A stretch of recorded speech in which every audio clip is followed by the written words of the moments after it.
नमस्कार दोस्तों, स्वागत है आपका स्टडी फॉर सिविल सर्विसेज में। फ्री वीडियो के लिए चैनल को तुरंत सब्सक्राइब कर लीजिए और नोटिफिकेशन को जरूर ऑन कर लेना। हमारा फ्री वाला टेलीग्राम ये वाला ग्रुप जरूर से जरूर ज्वाइन कर लीजिएगा। दोस्तों, एंशिएंट इंडियन हिस्ट्री का जो सफर था उसको हम ट्रेवल करके पूरा कर रहे थे और इस ट्रेवलिंग के दौर में इस समय हम ग्रीक इन्वेशन को देखने वाले हैं। हिस्ट्री का हमारा रिवीजन चल रहा था और रिवीजन के दौर में जो बाहर से आक्रमण होते हैं वो काफी मायने रखते हैं। जैसे ग्रीकों ने आक्रमण किया, आगे आप बहुत सारे इस प्रकार के जो अटैक है उन्हें देखेंगे। ये जो ग्रीक इन्वेशन था ये भारत पर प्रभाव तो डालता है, लेकिन वह क्षणिक होता है, बहुत ज्यादा नहीं होता, लेकिन जितना भी होता है वो जानना आवश्यक है। तो यहां देख सकते हैं आप Greek इन्वेशन of India and its impact, इसका प्रभाव क्या था और यह किस प्रकार से किसके द्वारा किए जाते हैं। और इसमें सबसे पहला था सिकंदर का आक्रमण। यहाँ जो ये लिखा हुआ है थोड़ा सा अस्पष्ट हो गया क्योंकि दोनों कलर एक जैसे हैं। तो अलेक्जेंडर का जो इन्वेशन था वो 327 बीसी में होता है, यानी 327 ईसा पूर्व में होता है। अलेक्जेंडर था कौन, यानी सिकंदर महान। तो ये 356 बीसी से लेकर 323 बीसी तक इसका जीवन काल है, बहुत ज्यादा लंबे समय तक ये जीवित नहीं रहता है। ये फिलिप नाम के राजा का बेटा था और फिलिप द्वितीय नाम का ये राजा मैसिडोनिया में शासन कर रहा था। तो ये मकदूनिया का रहने वाला था। मकदूनिया या मैसिडोनिया ये दोनों शब्द एक ही हैं। इसके बाद देख लीजिए, अपने पिता के बाद इसे अपना राज्य हासिल करने में काफी संघर्ष करना पड़ता है, अपने जो सौतेले भाई हैं उनसे निपटना पड़ता है और अंत में ये राजा बनता है 336 ईसा पूर्व में। 336 बीसी में ये किंग बनता है। अलेक्जेंडर ने एशिया माइनर और उसके बाद मतलब ईरान और इराक वाला जो क्षेत्र है वहां से होते हुए पूरा जो एशिया माइनर वाला एरिया है उसको अपने कब्जे में ले लिया, वहां पे कॉन्क्वेट किया। और उसके बाद ये नॉर्थ वेस्ट इंडिया यहां पर अटैक करता है। कहां से आता है, ये ईरान से आता है। ईरान से ये सीधा जो पश्चिमोत्तर प्रांत हमारे देश का है, बॉर्डर है, वहां पर अपना अटैक करता है और कब्जा करने का प्रयास वहीं से शुरू करता है।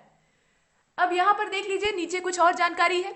जो पर्सिया वाला क्षेत्र था यानी बेबीलोन, वहां पर सिकंदर के समय में पर्सियन किंग था डरायस थर्ड या दारा तृतीय इसको कहा जाता है। वही बात है, दारा तृतीय अपने देश में और डरायस इसका वाजिब नाम था। तो इसे ये बैटल ऑफ अर्बेला, ये युद्ध देख रहे हैं, बैटल ऑफ अर्बेला, ये 330 बीसी में होता है। इसमें ये पराजित करता है और हराने के बाद जो पूरा पर्सिया वाला क्षेत्र है, बेबीलोन वाला एरिया है, वहां पर ये कब्जा कर लेता है। और आप जानते हैं कि बेबीलोन में ही इसकी डेथ भी होती है। Alexander was attracted to India's wealth, मतलब भारत का जो संपन्नता थी, भारत का जो वैभव था, वो अलेक्जेंडर को अपनी ओर आकर्षित करता है। ज्यादातर जो अपने देश में आक्रमणकारी आए हैं वो अपने देश की समृद्धि को ही देखकर यहाँ की ओर मुग्ध हो गए हैं। बहुत कम ही ऐसे थे जो अपने साम्राज्य को फैलाने आए और यहाँ जम गए। और सही बात यह है कि उनका भी पर्पज वही था, लेकिन यहाँ आने पर उन्हें ऐसा लगा कि क्यों ना हम रह करें, मतलब यहीं पर इकट्ठा रह के उनका उपभोग भी करें, जैसे आप मुगलों को देखिए। इसके बाद आगे चलते हैं।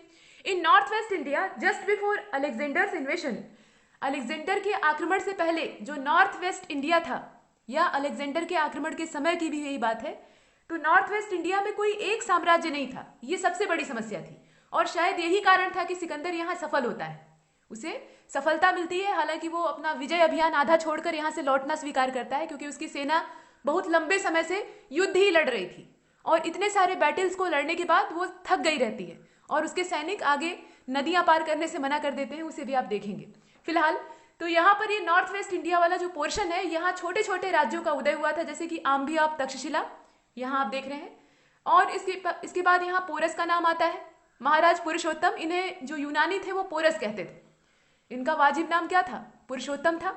और ये झेलम का जो क्षेत्र है वहां पर अपना अधिकार किए हुए थे, वहां इनका राज्य था जिसे कि पौरव राष्ट्र कहा जाता था।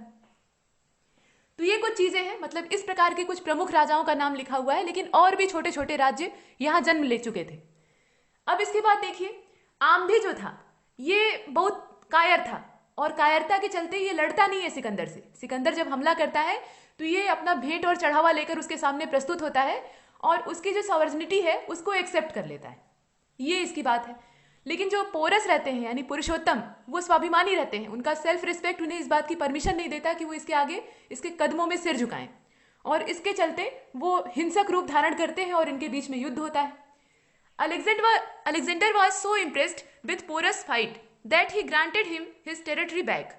अब यहाँ पर चूंकि बराबरी का मुकाबला रहता ही नहीं है, सिकंदर की सेना बहुत बड़ी रहती है और दूसरी चीज उसको आम्भी नरेश भी सपोर्ट कर रहा था।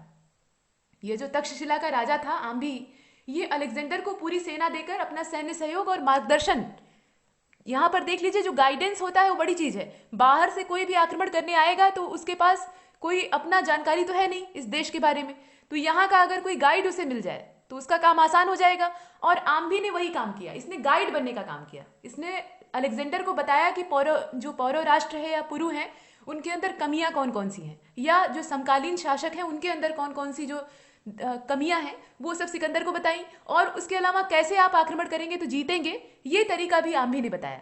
तो इस वजह से यहाँ पर जो सिकंदर है उसको आसानी हो जाती है। फिलहाल दोनों के बीच में युद्ध होता है। किसके बीच में? महाराज पुरुषोत्तम के बीच में और इस सिकंदर के, अलेक्जेंडर के बीच में। दोनों ही कांटे के योद्धा रहते हैं। यहाँ पर सिकंदर यानी अलेक्जेंडर जो है ये आक्रमण के उद्देश्य से आया रहता है, मतलब इसका उद्देश्य जो है लूटपाट करना होता है, लेकिन इससे इसके गुणों को नकार देना भी सही नहीं रहेगा। ये भी काफी गुणवान था और बहुत ही योग्य राजा था। अब यहाँ देख लीजिए, लोग कहते थे कि ये जो यूनानी देवता है ज्यूस, उनकी संतान, मतलब ऐसा मानते थे, मतलब देवता का अवतार इसे मानते थे, ऐसा यहाँ कहा गया है। फिलहाल यहाँ पर पोरस की वीरता को देखकर ये काफी खुश होता है, क्योंकि ये बहुत बहादुर खुद ही रहता है। और जब पोरस को इस प्रकार से लड़ते हुए, जबकि वो जानते थे, पोरस भी और सिकंदर भी जानता था कि कौन जीतने वाला है, लेकिन इस प्रकार से लड़ते हुए देखता है तो वो काफी इंप्रेस होता है कि ये योद्धा जो है ये हार मानने को तैयार नहीं है, अकेला खड़ा है पर्वत की तरह। तो इससे काफी इंप्रेस होकर इसका राज्य इसे वापस कर देता है और मित्र बना लेता है। अब देखिए, Porus might have accepted lordship, मतलब यहाँ ऐसा ऐतिहासिक साक्ष्य मिलता है कि पोरस ने यानी महाराज पुरुषोत्तम ने इसकी जो लॉर्डशिप थी उसको एक्सेप्ट कर लिया। द बैटल, यहाँ आप देख लीजिए, the battle between him and Porus is called battle of Hydaspes. यह जो हाइड्रेस्पीस का युद्ध है, हाइड्रेस्पीस जो बैटल है ये किसके बीच में हुआ था? ये पोरस और सिकंदर के बीच में हुआ था। दोनों के बीच में ये लड़ाई होती है। आफ्टर दैट, अब इसके बाद क्या है? अलेक्जेंडर की जो आर्मी है वो क्रॉस करने की कोशिश करती है। किस चीज को क्रॉस कर रही है? तो ये चेनाब नदी है, and annex the tribe between Ravi and Chenab. अब इसने क्या किया? चेनाब नदी को पार किया। ये सब पश्चिमोत्तर वाले हिस्से की नदियां हैं, आप जानते ही हैं। इसमें से बहुत सारी जो है वो सिंधु की यानी जो इंडस रिवर है उसकी टेरिटरीज है, मतलब उसकी सहयोगी नदियां हैं, माफ कीजिएगा ट्रिब्यूटरीज हैं। अब इसके बाद देखिए, यहां पर जो बैटल्स होते हैं उससे क्या होता है, जो बीच के क्षेत्र हैं, खासतौर पे रावी और चेनाब के बीच का एरिया, वो इसके अधिकार में आ जाता है। But his army refuse to cross the river Beas and revolted. यहां पर इसकी जो आर्मी है, सिकंदर की आर्मी, वो इतनी थक चुकी रहती है, इतने सारे जो विक्ट्रीज हैं, मतलब इसके लिए जो अभियान चलते हैं, कैंपेन चलते हैं, उससे एकदम थक जाते हैं और अंत में इनकार कर देते हैं। ये व्यास नदी को पार करने से मना कर देते हैं, मतलब यहाँ पे वो बगावती हो जाते हैं। सिकंदर कहता है कि नदी पार करो, तुरंत चलो आगे, और जो सैनिक हैं वो तैयार ही नहीं होते हैं। They were exalted after year of battles, मतलब वो लंबे समय से, कई वर्षों से युद्ध कर रहे थे और इस वजह से एक्साल्टेड हो जाते हैं, ये कारण था।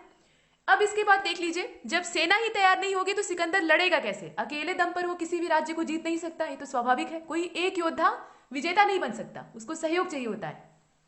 तो Alexander was forced to retreat in 326 BC। On his way back he died at Babylon in 323 BC at age 32। यहां देख लीजिए, सिकंदर की उम्र बहुत ज्यादा नहीं थी, 32 साल तक ये जीता है, यानी अपनी युवावस्था में ही ये इतने सारे विजय अभियानों को अंजाम देता है और अंत में बेबीलोन में इसकी डेथ हो जाती है। ये 326 BC में लौटने के लिए मजबूर हो गया, क्योंकि इसने देखा कि सैनिक आगे बढ़ने को तैयार नहीं है और उनके साथ अगर जबरदस्ती से काम लिया जाएगा तो सेना जो है वो बिखर जाएगी, और ऐसे में उसने लौटना ही अपनी भलाई वाला काम समझा। वापस चलता है, लेकिन अपने राज्य में वापस नहीं आ पाता, मतलब जो मैसिडोनिया है वहां नहीं पहुंच पाता। इसकी बेबीलोन में ही बीमार पड़ने की वजह से डेथ हो जाती है। ये भी काफी थक चुका रहता है और संक्रामक बीमारियां उस समय बहुत ज्यादा फैली रहती हैं। इन सब की वजह से सैनिक भूख प्यास से, बीमारियों से ग्रसित होकर, महामारी का शिकार होकर मर रहे होते हैं, और उसी महामारी का शिकार यहाँ सिकंदर भी हो जाता है। लेकिन कहा जाता है कि धीमा जहर इसको दिया गया था और जहर की वजह से इसकी डेथ होती है। पहले के समय में षड्यंत्र भी बहुत ज्यादा होते थे। आगे चलते हैं। इसके बाद देख लीजिए, after his death the Greek empire split in 321 BC। उसकी डेथ के बाद, उसकी मृत्यु के बाद जो ग्रीक एम्पायर है उसमें स्प्लिट हो जाता है, मतलब विभाजन हो जाता है। ये 321 BC की बात है। सिकंदर जब तक रहता है तब तक उसका साम्राज्य एक रूप में रहता है, लेकिन उसके बाद टुकड़े होने लगते हैं। ये आप देखिए, यहाँ पे देख चुके हैं। इसके बाद यहाँ नीचे लिखा हुआ है, ये वाला पैराग्राफ इसे देखिए। In north west India Alexander left 4 of his generals in charge of 4 regions।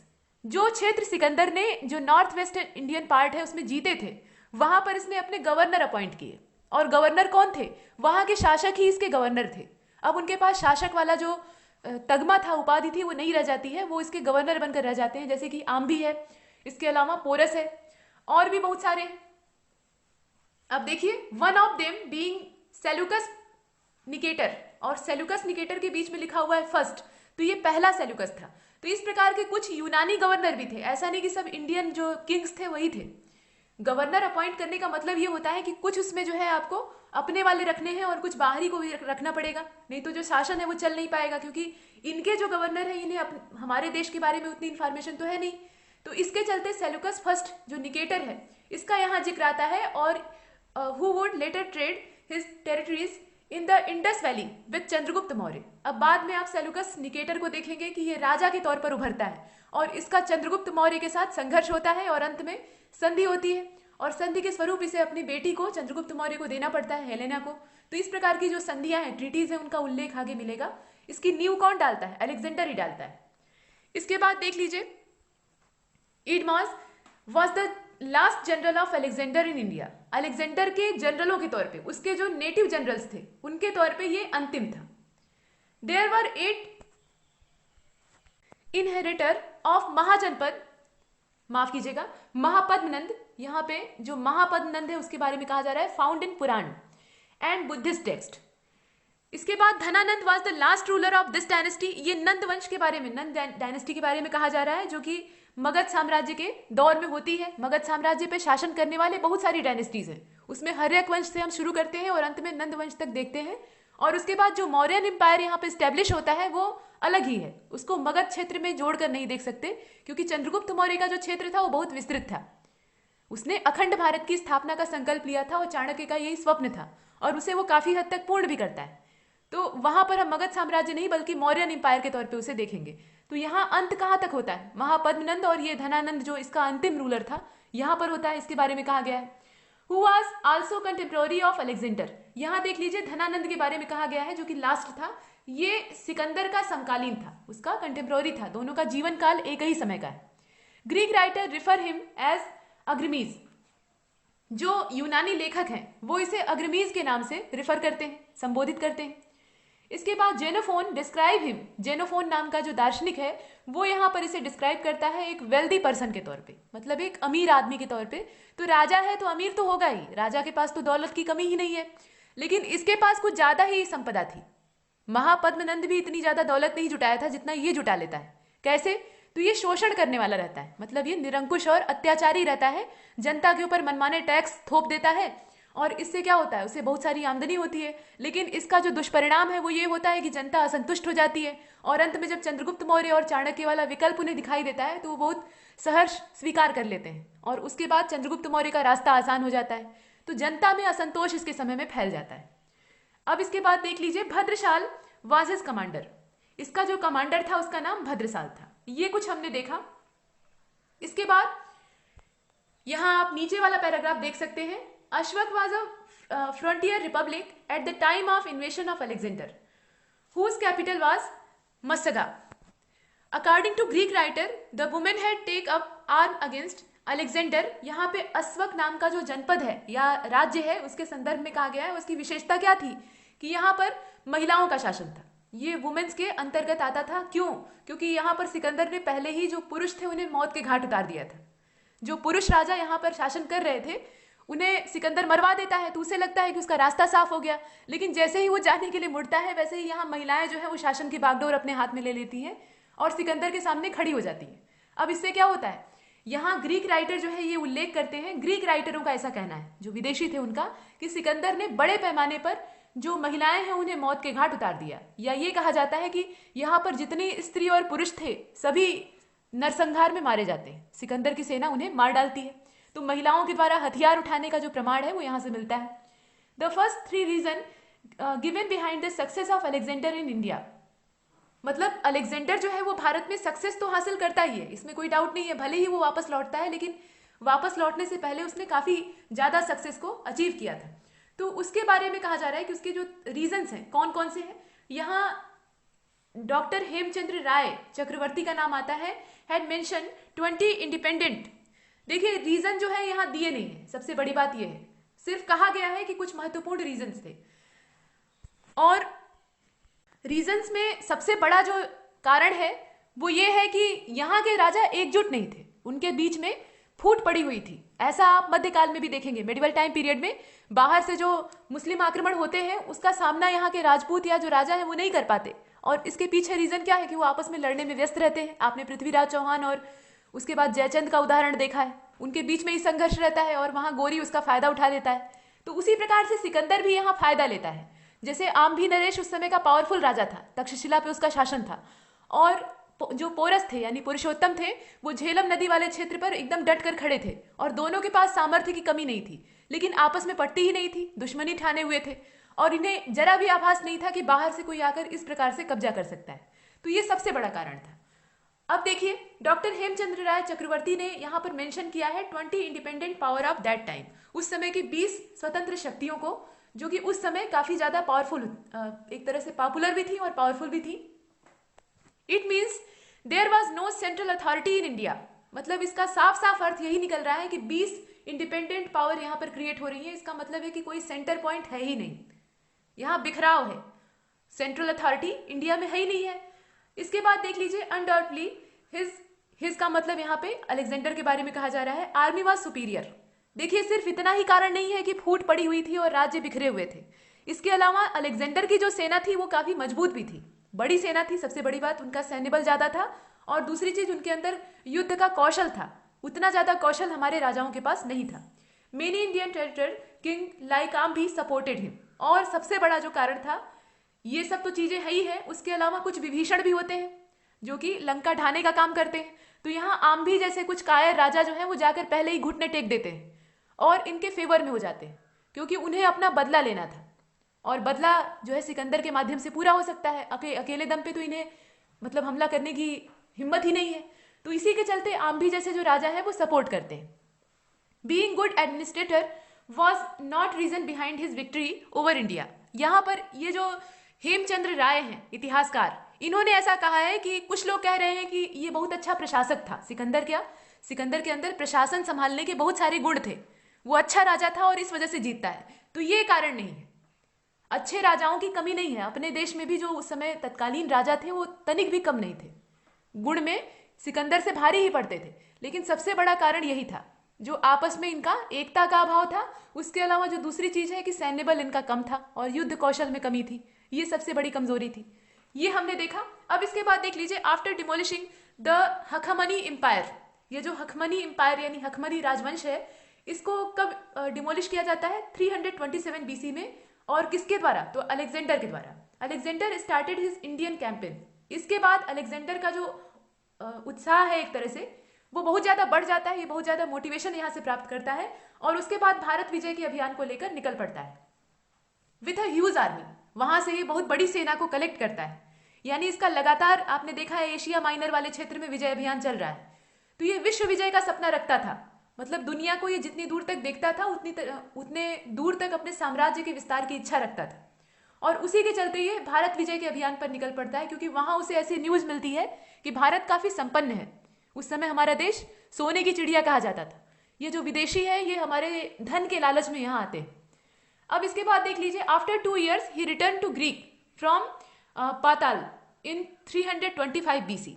मतलब ये ग्रीक जो देश इसका है उस ओर लौटता है। But he was not defeated by Chandragupta Maurya. लेकिन ये चंद्रगुप्त मौर्य के द्वारा डिफीट नहीं किया गया है। ये कुछ चीजें यहाँ खास तौर पे बताई गई हैं। मतलब चंद्रगुप्त मौर्य से इसका आमना सामना नहीं होता है। कुछ जो इतिहासकार हैं, कुछ विदेशी हैं और कुछ देशज हैं, वो ये कहते हैं कि चंद्रगुप्त मौर्य से सिकंदर की भेंट हुई थी, लेकिन ऐसा नहीं है। आगे चलते हैं। इसके बाद कुछ और चीजें। In 6th century BC there was an ambitious man named Kurush. और इस कुरुक्ष या कुरुष को यहाँ साइरस थर्ड के नाम से, माफ कीजिएगा साइरस सेकेंड के नाम से जानते हैं। इसका जो समय है उसे आप देख लीजिए 558 से लेकर 529। Who established the Hakhamani empire. Hakhamani empire की ये स्टैब्लिशमेंट करता है। इसके बाद देख लीजिए ये कहां पर करता है, हखमनी साम्राज्य कहां पर सिचुएट करता है ये जानना आवश्यक है। सेंट्रल ईरान, ये जो केंद्रीय मतलब मध्य ईरान है वहां पर करता है। बेहिस्तूरी, पेर्सिपोलिस एंड नक्श ए रुस्तम। ये दोनों नाम जो आप देख रहे हैं थोड़े विचित्र जरूर है। ये दो नहीं है बल्कि तीन है। ये एक हो गया, ये दूसरा हो गया और ये तीसरा है नक्श ए रुस्तम। ये असल में क्या है? इंस्क्रिप्शंस है। Are of the region of Dara प्रथम। दारा फर्स्ट यानी डरायस फर्स्ट जो था उसके समय की ये इंस्क्रिप्शन है। इसका जो समय है वो 522 से लेकर 486 बीसी तक का है। These inscriptions provide important information about India Persia relation.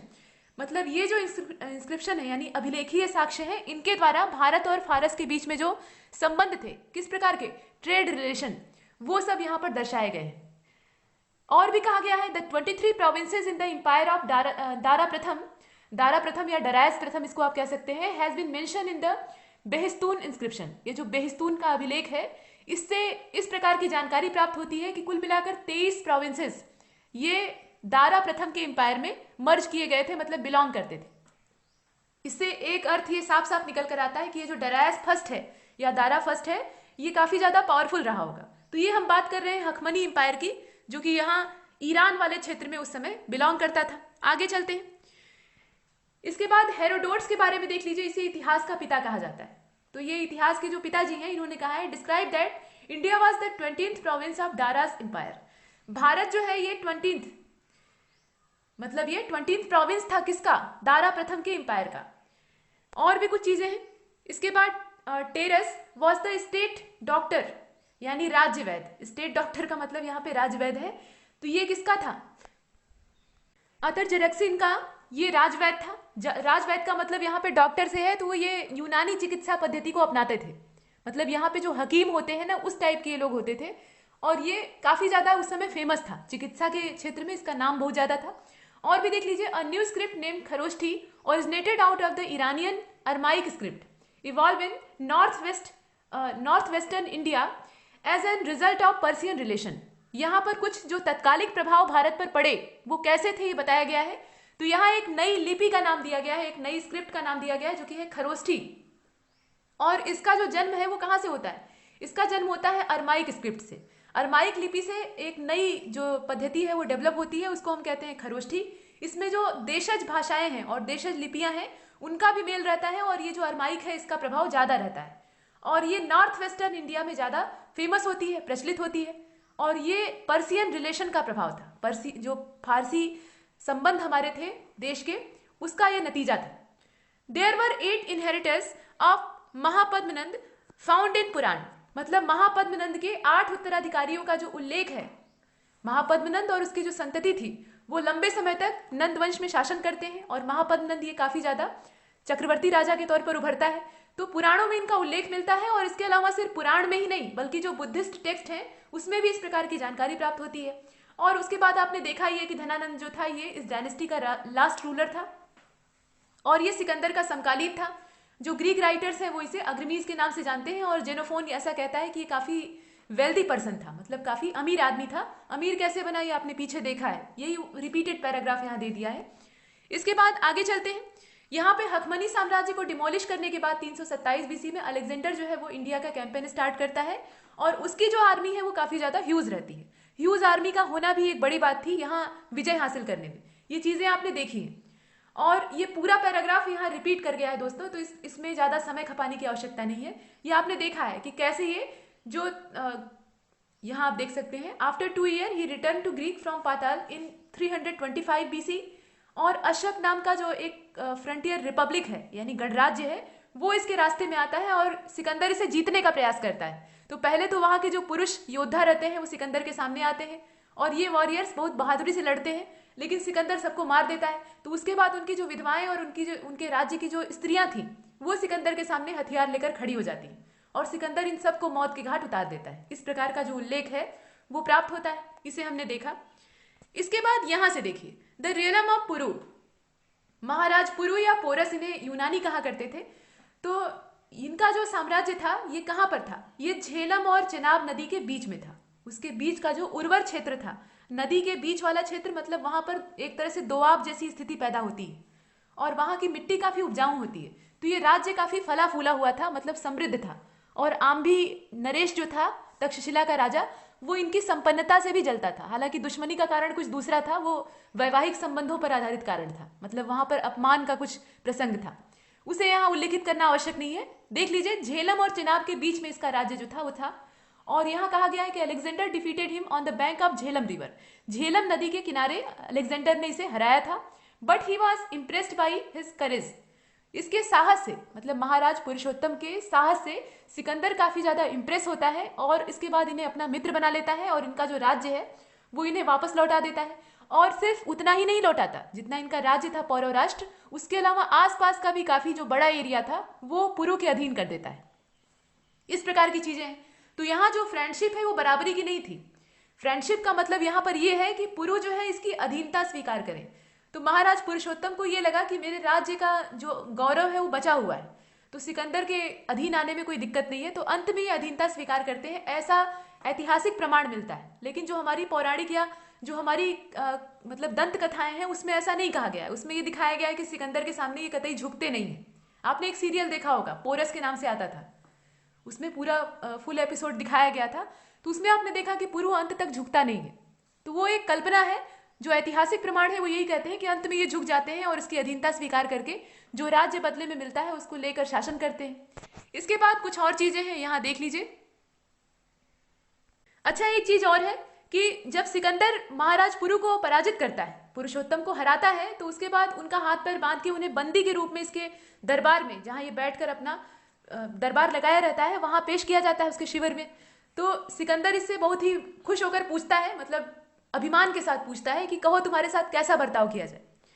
तो वहां सिकंदर को जो पुरु है वो काफी अच्छा उत्तर देते हैं कि महाराज वही बर्ताव मेरे साथ कीजिए, वही व्यवहार कीजिए जो एक वीर योद्धा दूसरे वीर योद्धा के साथ करता है। इस प्रकार से बोलते हैं। तो और एक राजा दूसरे राजा के साथ करता है। इससे सिकंदर काफी ज्यादा प्रभावित होता है। तो ये वीरता का प्रमाण है, मतलब सामने मौत खड़ी है, वो जानते थे कि अगर जरा सा इधर से उधर होगा तो सिकंदर जो है वो गला काटने में देर नहीं लगाएगा, लेकिन उसके बावजूद वो बहुत निर्भीक रहते हैं। ये कुछ चीजें हैं। अब यहाँ मुद्रा राक्षस जो ग्रंथ है उसका उल्लेख है, इसको देख लीजिए। ये लिखा गया है विशाखा दत्त के द्वारा।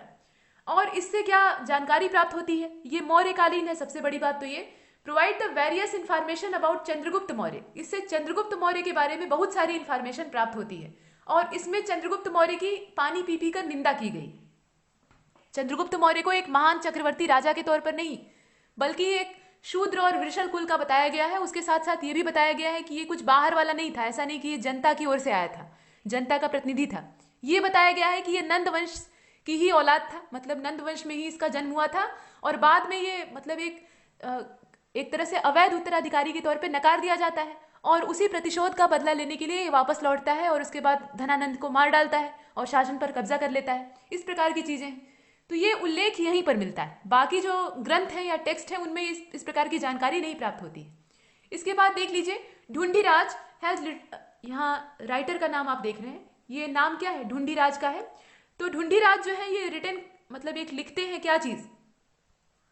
मुद्रा राक्षस पे एक कमेंट्री, मतलब एक टिप्पणी लिखते हैं। मुद्रा राक्षस मूल ग्रंथ है और इस पर ढूंढीराज के द्वारा एक कमेंट्री लिखी गई है। और इसमें ये जो ड्रामा है, ड्रामा का मतलब क्या है? यहाँ नाटक की बात की जा रही है, तो ये नाट्य ग्रंथ है। इसमें चंद्रगुप्त को डिस्क्राइब किया गया है सन ऑफ नंदराज। जो नंदराज यानी नंदवंशीय शासक है, उसका बेटा था चंद्रगुप्त मौर्य, ऐसा यहाँ पर कहा गया है। This book depict Chandragupta as Vrishal and Kulheen. वृषल का मतलब होता है निम्न कुल और कुलहीन का मतलब जिसका किसी कुल से संबंध न हो, एकदम निकृष्ट। तो इस तौर पर इसे दर्शाया गया है। बिसाइड मुद्रा राक्षस, 2 other works are also named after Vishakha Datta, Devi Chandraguptam and इसके अलावा अभिसारी बंधिकम। ये 2 जो ग्रंथ आप देख रहे हैं ये भी विशाखा दत्त के द्वारा ही लिखे गए, जिसमें से कि ये वाला जो आप देख रहे हैं ये अनफाउंडेड है, मतलब पाया नहीं गया है, सिर्फ नाम मिलता है कि इस प्रकार की किताब इन्होंने लिखी थी। तो विशाखा दत्त उस समय के अच्छे खासे लेखक थे, लेकिन चंद्रगुप्त मौर्य की इन्होंने प्रशंसा नहीं की है। कहा जाता है कि जो मुद्रा राक्षस है उसमें चंद्रगुप्त मौर्य के दरबार के जितने भी षड्यंत्र होते थे, जितनी भी दुरभिसंधियां होती थी, उसका उल्लेख प्राप्त होता है कि किस प्रकार से विषकन्याएं होती थी, कैसे राजा को जहर देके मारने का षड्यंत्र किया जाता था और कैसे चंद्रगुप्त मौर्य जो है वो एक कुलहीन रहता है और उसके बाद नीचे से उठकर एकदम से आता है और नंद वंश पे कब्जा कर लेता है। तो यहाँ पर बुरा जो इसका कैरेक्टर है वो दिखाया गया है काफी हद तक।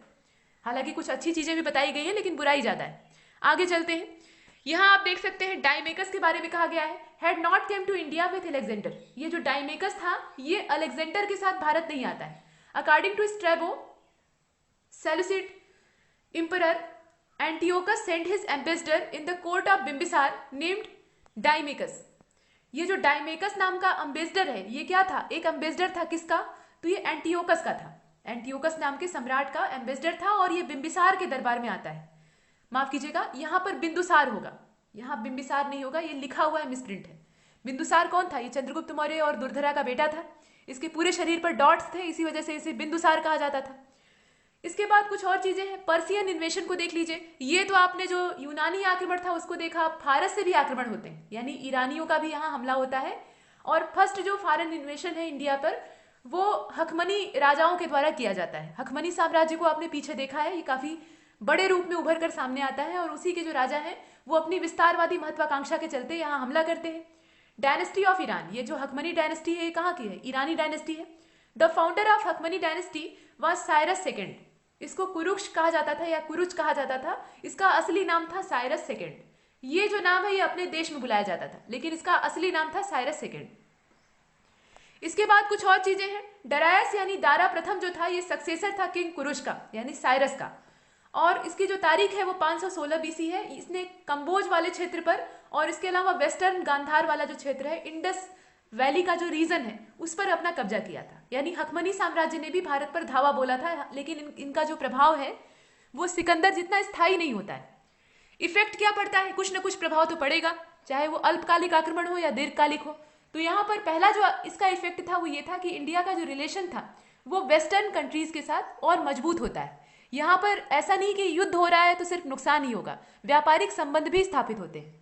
फॉरेन ट्रेड जो है वो यहाँ पर मजबूती के रूप में उभरता है, यानी यहाँ से जो वस्तुएं हैं वो बाहर जाने लगती हैं और बाहर से कुछ और चीजें अंदर आने लगती हैं, और इसमें हमें देना ज्यादा पड़ता है और मिलता कम है। ये सबसे बड़ी बात है, यानी घाटे का सौदा यहाँ होता है। कुछ और चीजें हैं, जो खरोष्ठी स्क्रिप्ट है उसका डेवलपमेंट यहीं पर होता है, मतलब ये अरमाइक स्क्रिप्ट के कोलेबोरेशन से डेवलप होती है। कुछ देशज जो स्क्रिप्ट हैं वो भी इसमें रहती हैं और अरमाइक भाषा का इस पर ज्यादा असर होता है, माफ कीजिएगा अरमाइक लिपि का इस पर ज्यादा असर होता है, और इसी के चलते ये नया ही एक जो सेक्टर है वो डेवलप हो जाता है, खरोष्ठी। और इसका प्रचलन कहाँ पे है, ये वेस्टर्न पार्ट में ही इंडिया के रहता है। इसके बाद there was a development in Indian water and land connectivity. यहाँ पर जो जल मार्ग और स्थल मार्ग था उसके बीच में जो कनेक्टिविटी है उसमें काफी बड़े पैमाने पर वृद्धि होती है। ये चीजें हमने देखी। ये सब इफेक्ट है पर्सियन इन्वेशन के, यानी फारसी आक्रमण के। कोई भी आक्रमण प्रभाव डाले बिना नहीं रहता है। अब इसके बाद खरोष्ठी स्क्रिप्ट की इतनी देर से चर्चा हो रही है तो आइए इसके बारे में देख लेते हैं। It was a script born in Indian north western territories. जो भारत की नॉर्थ वेस्ट टेरिटरीज हैं यानी उत्तर पश्चिमी प्रांत है वहां पर इसका डेवलपमेंट होता है। और ये कैसे डेवलप हुई है आपने पीछे देखा है कि अरमाइक का इस पर असर होता है। ये अरेबिक स्क्रिप्ट जो ईरान वाली थी, यहाँ आप देख लीजिए इसे लिखित तौर पर, it was born from Arabic script of Iran, it was written from right to left. मतलब इसका डेवलपमेंट तो कहाँ से होता है ये आपने देख ही लिया है। इसका असली जो विशेषता है, कैरेक्टरिस्टिक्स है, उसको देख लीजिए। ये राइट टू लेफ्ट लिखी जाती है। आमतौर पर हम जो लिखते हैं वो बाएं से दाएं लिखते हैं, लेकिन यहाँ पर क्या है, उल्टा है। यहाँ पर जो दाहिना हिस्सा है वहां से शुरू करते हैं, मतलब इधर से लिखना शुरू करेंगे और इधर आएंगे। फिर इसके बाद जब लाइन चेंज होगी तब हम लोग बाएं से दाएं जाएंगे, उसके बाद फिर दाहिने से बाएं आएंगे। इस प्रकार से ये लिखी जाती है। तो ये है अरमाइक, और अरमाइक की तरह ही है खरोष्ठी। यहां पर हमें देखना था खरोष्ठी को। आगे चलते हैं। इसके बाद जो मैसिडोनियन इन्वेशन था उस पर वापस लौट आते हैं। ग्रीक इन्वेशन था ये। After Iranian इन्वेशन Alexander's residence of Macedonia attack India. मतलब यहाँ पे अलेक्जेंडर जो कि रेजिडेंट था मैसिडोनिया का निवासी था, राजा का बेटा था, राजकुमार था, वो इंडिया पर आक्रमण करता है। और Alexander was the son of kshatrap. यहां आप देख रहे हैं क्षत्रप शब्द का इस्तेमाल किया गया है। तो क्षत्रप का मतलब यह है कि एक पूरी तरह से राजा नहीं है, ये लोकल रूलर है। और लोकल रूलर का नाम था फिलिप द्वितीय। ये मैसिडोनिया का पूरा चक्रवर्ती राजा नहीं था कि एक छत्र इसका साम्राज्य था, एक छोटे से जागीर का ये मालिक था। और अलेक्जेंडर ने भारत पर आक्रमण किया था 326 बीसी में। ये कुछ चीजें हैं। अलेक्जेंडर का जो भारत पर विजय अभियान था उसके बारे में देख लीजिए। ये विक्ट्री कैंपेन जो है, अलेक्जेंडर इंटर करता है भारत में खैबर पास के द्वारा, यानी खैबर दर्रा जो है उससे ये एंटर करता है दर्रा का मतलब क्या है? ये द्वार होते हैं, रास्ते होते हैं जिनसे कि पहाड़ के बीच से आने का मार्ग लोगों को मिलता है। अलेक्जेंडर फर्स्ट डिफीटेड अश्वजीत, इसके बाद निशंका और इसके बाद अश्वक ट्राइब। ये सब ट्राइब्स हैं, उस समय की जनजातियां हैं जो कि नॉर्थ वेस्टर्न पार्ट में इंडिया के काफी एक्टिव थी। और अलेक्जेंडर इनको डिफीट करता है क्योंकि रास्ते में पड़ती हैं और अलेक्जेंडर का विरोध करती हैं, तो इनको हटाए बिना रास्ता बनाना मुश्किल होता है। इसके बाद कुछ और चीजें हैं। Ambhi the ruler of Takshashila surrendered and join Sikandar and assure him of cooperation. जो आम्बी है वो आत्मसमर्पण कर दिया रहता है, ये सब आपने पीछे देखा है, और ये अपनी सेना और अपने मार्गदर्शन के द्वारा सिकंदर को सहयोग करता है। आफ्टर आम्बी अनदर पर्सन, यहां आप देख लीजिए आम्बी के अलावा और कौन लोग थे? शशिगुप्त, ये भी जो है ये सिकंदर के आगे सरेंडर करते हैं। तो आम्बी जो था वो एक बड़ा राजा था। बड़ा का मतलब ये है कि अन्यों की तुलना में बड़ा था, और इसके आसपास जो इसके मित्र राजा थे वो भी इसी की देखा देखी अपनी फ्रेंडशिप के चलते सिकंदर के आगे सरेंडर कर देते हैं, और इस प्रकार से पूरा राजाओं का एक संघ जो है वो सिकंदर के फेवर में हो जाता है। और दूसरी तरफ जो पौरव राष्ट्र है वो अकेला पड़ जाता है, यानी पोरस पुरुषोत्तम, और वो अकेले दम पे ही मुकाबला करते हैं। यहां आप उसी को देख रहे हैं, वारा पोरश या वाराव झेलम इसको कहा जाता है, क्योंकि झेलम के तट पर ही ये युद्ध हुआ था, और इसे वाराव कर्री भी कहा जाता है, या वाराव वितस्ता। तो वितस्ता जो है ये झेलम का ही पुराना नाम है, कई नामों से इसे संबोधित किया गया है। कुल मिलाकर इतना जानिए कि ये झेलम के किनारे लड़ी गई थी। This war was fought between Puru and, Puru का नाम यहाँ पोरस के तौर पे भी मिलता है। पोरस कौन कहता था ये आपने पीछे देखा है। सिकंदर और पोरस के बीच में ये लड़ा गया था, झेलम और चिनाब नदियों के बीच में। दोनों तरफ से नदियां बह रही थी, बीच का जो क्षेत्र है वो पौरव राष्ट्र में गिना जाता था, और यहाँ पर युद्ध का मैदान सजता है और दोनों सेनाएं लड़ती हैं। बराबरी का मुकाबला नहीं रहता है। बराबरी का मुकाबला इसलिए नहीं है क्योंकि सिकंदर की जो सेना है वो बहुत बड़ी रहती है। इसके बाद पुरु जो है वो इस युद्ध में हार जाते हैं, लेकिन उनकी जो वीरता है उसकी वजह से सिकंदर काफी खुश होता है और उनका राज्य उन्हें लौटा देता है। ये कहानी आपने पीछे देखी है। आगे चलते हैं। After Puru war Sikandar advance further, but Alexander's army, यहाँ पर सिकंदर और अलेक्जेंडर जो दोनों शब्द है वो एक ही आदमी के लिए यूज किए गए हैं। तो इसकी जो आर्मी है वो आगे बढ़ने से इनकार कर देती है। मतलब जो ब्यास नदी आगे बढ़ रही है, एक के बाद एक नदियां पड़ती हैं, तो ब्यास नदी पर कोई पुल तो बना नहीं था, इन्हें नदी पार करने के लिए कुछ युक्ति लगानी पड़ती, चाहे नाव उसके अंदर डाल के उसके ऊपर रास्ता बनाते, या नाव के द्वारा ही पार करते, या कुछ और तरीका घोड़े के सहारे भी पार करते। लेकिन दिक्कत ये थी कि उस समय सेना एकदम थक चुकी थी और महामारियां फैली हुई थी, इसके चलते एकदम थकने की वजह से सिकंदर वापस लौटने का फैसला लेता है। ये चीजें हैं, वही कारण नीचे दिए हुए हैं, इसको देख लीजिए। मतलब महाराज पुरु को जीतने के बाद, उन पर विजय हासिल करने के बाद उनका राज्य तो लौटा देता है, लेकिन आगे अपने कदम बढ़ाता है, वहां रुकता नहीं है। कदम जब बढ़ाता है तो कदम थामने का काम ये व्यास नदी करती है।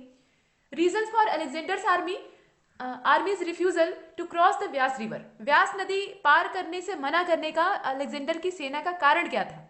तो कारण यहाँ दिया हुआ है कि his army was exalted and sick. उसकी जो सेना थी वो पहली चीज तो बहुत ज्यादा थक चुकी थी। आप देख रहे हैं कि ईरान में भी इसका कैंपेन चलता है, वहां जो हकमनी साम्राज्य है उसका दमन करता है, और भी बहुत सारे क्षेत्र ऐसे ही जीतते हुए आता है। तो इतना लंबा लड़ाई लड़ने के बाद सेना एकदम हार चुकी थी, मतलब थक हार चुकी थी, और सिक हो गई थी, बीमार हो गई थी। They got information about Indians gallantry, और इसके अलावा इन्हें भारतीय जो बाहुबल था उसकी इन्फॉर्मेशन भी मिल चुकी थी कि आगे अगर हम बढ़ेंगे तो आगे हमें मगध जैसा साम्राज्य भी मिल सकता है, और वो हमें मतलब हमारे दांत खट्टे कर देगा। Information was receive by him about a huge army of Dhanananda the ruler of Nand dynasty. जो धनानंद या घनानंद है उसके पास बहुत बड़ी सेना है, ऐसा सिकंदर को न्यूज मिलती है, इन्फॉर्मेशन मिलती है, और इसके चलते उसकी जो थकी हुई सेना है उसका मनोबल और ज्यादा नीचे चला जाता है। दोस्तों, कोई भी जो लड़ाई है वो सैन्य बल और हथियारों से तो लड़ी जाती है, लेकिन उसमें सबसे ज्यादा बड़ी चीज है सेल्फ कॉन्फिडेंस है, अपने ऊपर भरोसा। ये सबसे बड़ी बात होती है। अगर सैनिकों का अपने ऊपर ही भरोसा उठ गया और राजा जो है वहां पे कमजोर पड़ा, तो सेना कितनी भी बड़ी क्यों ना हो, कितने ज्यादा उन्नत क्वालिटी के हथियार क्यों ना हो, वो हारेंगे। और बहुत बार इतिहास साक्षी है कि ऐसी ऐसी सेनाओं ने बड़े बड़े सैन्य बल को हराया है जिनकी संख्या और हथियार उनके पास बहुत कम थे। तो इस प्रकार की चीजें मिलती हैं। अब इसके बाद देख लीजिए, ये जो सैनिक है सिकंदर के, ये पूरी तरह से एक तो हार चुके रहते हैं, मतलब थक हार चुके रहते हैं, दूसरी चीज महामारियों के शिकार हो गए रहते हैं, और तीसरी सबसे बड़ी बात है कि जो मगध साम्राज्य है वो इन्हें डरा रहा था, क्योंकि मगध उस समय बहुत ज्यादा शक्तिशाली था और वहां धनानंद का शासन था। सही बात यह थी कि धनानंद उस पर अगर सिकंदर का आक्रमण होता तो सिकंदर वहां भी जीत जाता, लेकिन उसका एक जैसे हवा बना हुआ था कि उनके पास बहुत बड़ी सेना है, जाना मत, एक वैभव की जो यहाँ धमक है वो दिखाई देती है। इसके बाद देख लीजिए, after spending 10 month outside home, ये पूरे 10 महीने से अपने घर से बाहर थे, मतलब सिकंदर खुद भी और उसके सैनिक भी। तो ये अपने घरों की ओर लौटना चाहते थे। आदमी जब थक जाता है तो अपने घर की ओर वापस आता है, ठीक वही स्थिति इनकी भी थी। After armies refusal, Alexander sat with an unhappy heart. Sikandar इस बात से खुश नहीं होता है, मतलब उसका ऐसा मानना था कि उसे आगे बढ़ना चाहिए। सिकंदर कभी हार मानने वाले वाले योद्धा में से नहीं था, लेकिन यहाँ पर उसकी सेना उसे विवश कर देती है, तो वो खुश होकर नाखुश होकर ऐसा कहता है कि I want to feel their heart with excitement and passion. यहाँ पर यह कहा गया है कि सिकंदर कहता है कि मैं उनके हृदयों को एक्साइटमेंट और पैशन से फुलफिल करना चाहता हूँ। Who was buried in loyal and cowardly fear, जो कि पूरी तरह से वफादारी और कायरता के भय से दबे हुए हैं। यानी अपने सैनिकों के बारे में कहता है कि मैं तो उन्हें प्रोत्साहित करना चाहता हूँ, ऐसा नहीं है कि मैं राजा का कर्तव्य नहीं निभा रहा हूँ, लेकिन वो उठने को तैयारी नहीं है, उनका जो पूरा हृदय है वो कायरता से भर गया है। तो ऐसा दुखी होकर वो यहाँ से वापस लौटता है। After this incident, Sikandar return after handing over the conquered Indian territories to his commander Philip. Alexander का जो मेन कमांडर है उसका नाम है फिलिप, और इसे ही सारी जितनी जीती हुई टेरिटरीज रहती हैं, जितने जीते हुए क्षेत्र रहते हैं, वो सौंप कर, भारत वाला पूरा सूबा जो था उसको सौंप कर सिकंदर अपने देश की ओर वापस लौट जाता है। इस प्रकार की चीजें हम देखते हैं। यहाँ पर एक टेबल बनी हुई है, इस टेबल को देख लीजिए। यहाँ पर अप्रोक्सीमेट डेट लिखी हुई है मौर्यन डायनेस्टी की, अप्रोक्सीमेट है, लगभग है। चंद्रगुप्त मौर्य और उसके बाद उसके जितने भी सक्सेसर हुए हैं उनका नाम एक क्रम में दिया हुआ है। क्यों हम इसे देख रहे हैं? क्योंकि आगे हमें मौर्यन एम्पायर को ही देखना है। देख लीजिए, इसे जूम कर लेते हैं। पहले तो इंपरर लिखा हुआ है, इसके बाद इसमें रीजन स्टार्ट लिखा हुआ है, और रीजन का एंड कब होता है ये लिखा हुआ है। डेट और इंपरर का नाम है चंद्रगुप्त मौर्य, 322 BCE, यहां से लेकर 298 BC, इतने समय तक ये राज्य करता है। उसके बाद अंतिम समय में, अपने जीवन की अंतिम बेला में, ये जैन धर्म को एक्सेप्ट करता है और उसके बाद कर्नाटक की ओर प्रस्थान करता है और श्रवणबेलगोला में संलेखना के द्वारा अपने प्राणों का त्याग करता है। इसके बाद इसका बेटा जो बिंदुसार है वो राजा बनता है, और इसका समय है 297 से लेकर, मतलब 297 यहाँ सब BC में है, तो BC को यहाँ रिपीट करने की आवश्यकता नहीं है, यहाँ से लेकर 272 तक। इसी क्रम में अशोका द ग्रेट, अशोक महान, तो इसका जो समय है वो 273 से लेकर 232 ईसा पूर्व तक है। इसके बाद अशोक के बाद दशरथ का जो समय है वो 232 से लेकर 224 तक है। उसके बाद संप्रति का नाम आता है, ये सब अशोक के ही वंशज हैं, मतलब मौर्यन एम्पायर के ही आगे के सक्सेसर हैं। तो 224 से लेकर 215। इसके बाद जो अगला है वो सालिसुक है, इनका जो समय है वो 215 से लेकर 202। इसके बाद देववर्मन है, यहाँ आप देख रहे हैं देववर्मन है, इसका जो समय है वो 202 से लेकर 195 तक का है। इसके बाद यहाँ नीचे आप देख लीजिए, सतधनवन का नाम आता है, ये 195 से लेकर 195 BCE से लेकर 187 BCE तक राज्य करता है, बहुत ज्यादा लंबा इसका समय नहीं है। और अंत में आता है यहाँ बृहद्रथ, ये जो है 187 से लेकर 185 तक रूल करता है। ये कुछ हमने जो सक्सेसर थे मौर्यन एम्पायर के, एक के बाद एक आते हैं, शुरुआत चंद्रगुप्त मौर्य से होती है, उसको हम देख रहे थे। आगे चलते हैं दोस्तों, यहाँ पर कुछ फैक्ट दिए हुए हैं, और ये जो फैक्ट है ये अलेक्जेंडर के बारे में है, मतलब सिकंदर जिसे हम पीछे देख रहे थे। He was the ruler of Greek state of Macedonia, ये मैसिडोनिया का राजा था, मैसिडोनिया में ही इसका जन्म होता है। इसके पिता का नाम फिलिप द्वितीय था, और पिता जो है वो राज्य अपने दूसरे पुत्र को सौंपते हैं, और उस भाई से इसका संघर्ष होता है, और उस स्ट्रगल में ये जीतता है, और जीत कर वहां शासन स्थापित करता है। Alexander establish 2 town in India, ये 2 टाउन्स जो है वो इंडिया में स्टैब्लिश करता है। एक तो बुकेफेला या बुकेफाल इसे कहा जाता है। बुकेफाल इसके घोड़े का नाम था, तो घोड़े के नाम पर ये एक नगर बसाता है, और इसके अलावा एक और है निकैया, ये अपनी विजय की स्मृति में ये स्थापित करता है, विक्ट्री की मेमोरी के तौर पे। अलेक्जेंडर की जो फाइनल विक्ट्री थी वो पाटल स्टेट के अगेंस्ट थी। आपने देखा है पीछे कि यहाँ पर सारे पुरुषों को मौत के घाट उतार देता है, और अंत में महिलाएं सामने आती हैं, उन्हें भी वो मार डालता है। इस प्रकार का जो उल्लेख है वो ग्रीक टेक्स्ट में प्राप्त होता है। इसकी बर्थ, यहाँ देख लीजिए खास बात क्या है, ये 3 स्थानों पर अपना जीवन काल गुजारता है। इसका जो बर्थ प्लेस है वो यूरोप है, महाद्वीप यहाँ चेंज हो रहे हैं, जो कॉन्टिनेंट है वो चेंज हो रहे हैं, और सिकंदर एकमात्र ऐसा शासक था जिसका जो पूरा जीवन काल है वो 3 कॉन्टिनेंट्स में बटा हुआ था। पहली चीज, इसका जन्म होता है यूरोप में, मैसिडोनिया में। इसकी जो मृत्यु है, डेथ जो है वो बेबीलोन में होती है। बेबीलोन कहाँ है? ये एशिया में आएगा। और इसका जो फ्यूनरल है, मतलब इसको दफनाने का काम जो है वो अलेक्जेंड्रिया में होता है, यानी अफ्रीका में होता है। तो इस प्रकार से ये 3 जो कॉन्टिनेंट्स हैं उनसे जुड़ा हुआ है। इसके बाद कुछ और चीजें हैं। Sikandar is only great man whose birth, death and last rites were perform in different countries. वही दिया हुआ है, कंट्री नहीं बल्कि कॉन्टिनेंट पे, मतलब कॉन्टिनेंट के तौर पे इसे डिवाइड कर सकते हैं। आगे चलते हैं। और दोस्तों यहाँ से जो मौर्य डायनेस्टी है, मौर्यन एम्पायर है, वो शुरू होता है। और ये जो शेर का स्तंभ है इसे आप देख रहे हैं, 3 सिंह आपको दिखाई दे रहे हैं और एक पीछे छिपा हुआ है। ये तीनों ही जो सिंह है ये सावधान की मुद्रा में बैठे हुए हैं, मतलब एकदम सावधान है, बिल्कुल अलर्ट है और तुरंत अटैक करने के लिए तैयार है। एक पीछे भी है, वो भी, उसकी भी मुद्रा ऐसी ही है। तो कुल मिलाकर इनकी संख्या क्या है, 4 है। और ये जो पूरा स्तंभ है, स्तंभ के ऊपरी भाग पर इस सिंह प्रतिमा को स्थापित किया गया है, ये अशोक स्तंभ कहलाता है। और इसमें विशेषता क्या है, इसके नीचे आप चक्र को भी देख रहे हैं और कुछ पशुओं को भी देख रहे हैं।